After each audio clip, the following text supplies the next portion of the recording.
Desde sempre. Isso aí, irmão, toda assembleia tem. Quais são as demandas do Senhor para nós, nessa hora que nós estamos vivendo? Nas assembleias em particular que nós reunimos e na igreja do Senhor de modo geral. Ana assimilou isso. Então ela faz esse maravilhoso voto. Ela diz, Senhor, se me deres um filho, eu te darei. Então vamos colocar assim com essa frase. Eu vou explicá-la um pouquinho. Ana compreendeu a necessidade de Deus. Necessidade de Deus. E viu que a necessidade de Deus era muito maior do que a necessidade dela. Esse é o ponto. Agora, irmão, essa frase, necessidade de Deus, tem que ser dita com muito cuidado. Por quê? Estritamente falando, essencialmente falando, o Deus que nós cremos, o nosso Deus, o Deus da Bíblia, o único Deus, não tem necessidade. Ou tem? Ele é um Deus autossatisfeito. Aliás, como você definiria glória? Glória na Bíblia significa que Deus é satisfeito consigo mesmo. Você poderia colocar assim, Deus é glorioso, como ele é, porque Deus é autossatisfeito. Ele tem plena satisfação consigo mesmo. Pai, no Filho, pelo Espírito. Totalmente satisfeito, totalmente realizado. Plenitude é a palavra que se aplica a Deus. Nosso Deus é pleno em si mesmo. Ele não fez nada porque tinha necessidade. Pelo contrário, ele fez por ser tudo o que ele é. Não é assim? Esse é o Deus da Bíblia, é o nosso Deus. Então aqui estamos usando o termo necessidade de Deus. Por quê? Porque esse Deus único, pleno, soberano, único, singular, cheio de satisfação, ele determinou, ele desenhou um propósito. E neste propósito ele fez e colocou o homem como seu cooperador. Façamos o homem à nossa imagem, conforme a nossa semelhança. De Deus somos cooperadores. Ok? De Deus somos cooperadores. Quem é filho do Pai Celestial é cooperadores,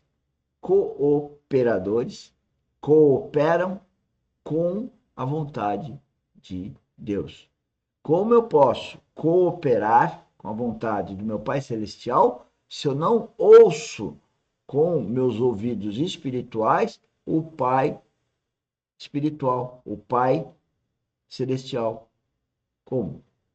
Só com o novo nascimento, só com o Espírito Santo habitando no meu coração.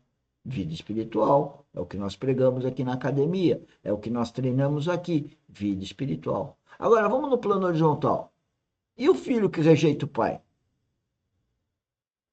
Todo filho tem razões para rejeitar o pai se olhar com os olhos do mundo. Porque não tem nenhum pai perfeito, nem tampouco os filhos são perfeitos.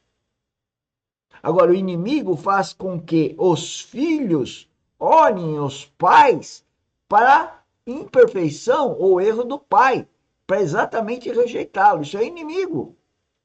Agora, o Espírito Santo faz o quê? O Espírito Santo fala, olha, não rejeite seu pai que você é pior que ele. Né? Porque ele te ama. E a ele foi dado o dom de ser seu pai. Então, assim como ele tem que amá-lo, você tem que amar, e esse amor não é o amor de fazer o que o filho quer, ou que o pai quer, é fazer a vontade de Deus no relacionamento com o pai ou com o filho.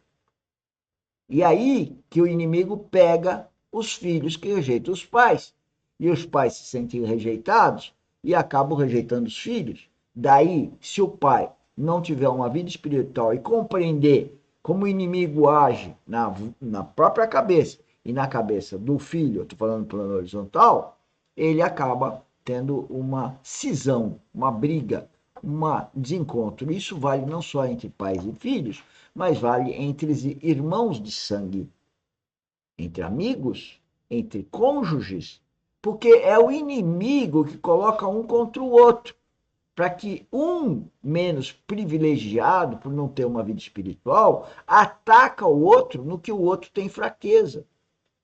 Isso é coisa do demônio.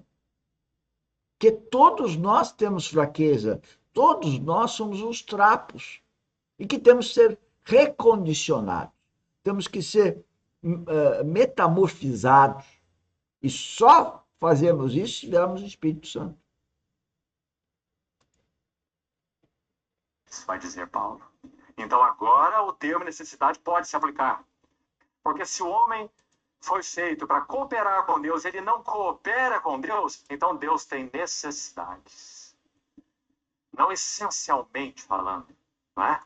Digamos, não a trindade ontológica, para usar termos de teólogos, porque ela é em si mesmo, mas a trindade econômica ou administrativa.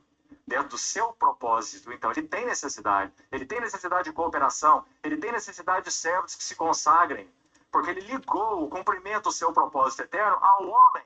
Ele poderia não fazer assim, mas ele fez assim, graças ao Senhor. Então, amado irmão, a necessidade de Deus foi assimilada por Ana.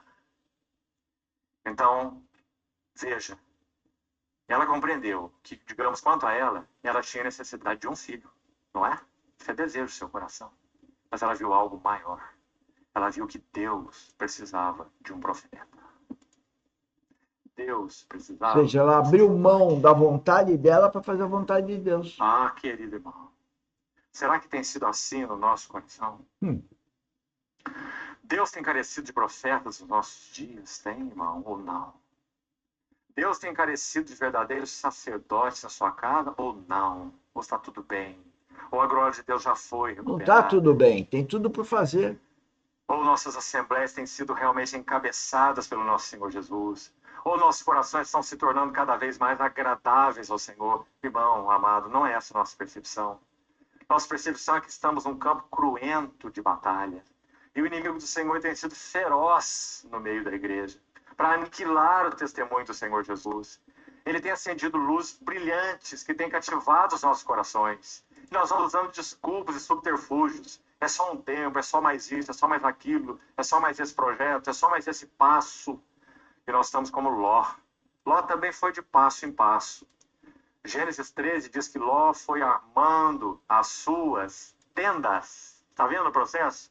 Aí diz assim, até Sodoma. Amado irmão, que o Senhor exorte os nossos corações. Nós temos armado nossas tendas em direção a Sodoma. Se perguntasse para Ló, ele diria, não, estou indo só naquelas campinas, são bonitas, eu vou colocar meu gado lá. O que tem de errado eu pôr meu gado lá? É ilícito? Ló poderia dizer. Ele não via o que estava por trás das campinas. Sodoma, onde ele O foi que cair. Ló fez é o que nós estamos fazendo. O objetivo da academia é advertir, para pararmos de fazer o que Ló fez. Era lícito, mas ele não sabia o que estava por detrás. É lícito as pessoas irem numa festa, é lícito as pessoas terem todas essas relações humanas, mas o que está por trás? O que está por trás é Cristo ou é o anticristo? E eu vou afirmar, na minha compreensão, 95% das pessoas estão sendo guiadas pelo inimigo de uma forma tão discreta, tão que ele é muito ardiloso, ele é muito sagaz e que ele engana a gente. Eu viro e mexe, vejo uma pegada dele e eu caio na cilada. Mas eu tenho o Espírito Santo que me protege dessas ciladas. Às vezes ele evita que eu caia na cilada e às vezes ele deixa eu cair para me ensinar. É assim que funciona. Às vezes a gente deixa o filho cair para ele aprender. Dá um dó de ver ele caindo.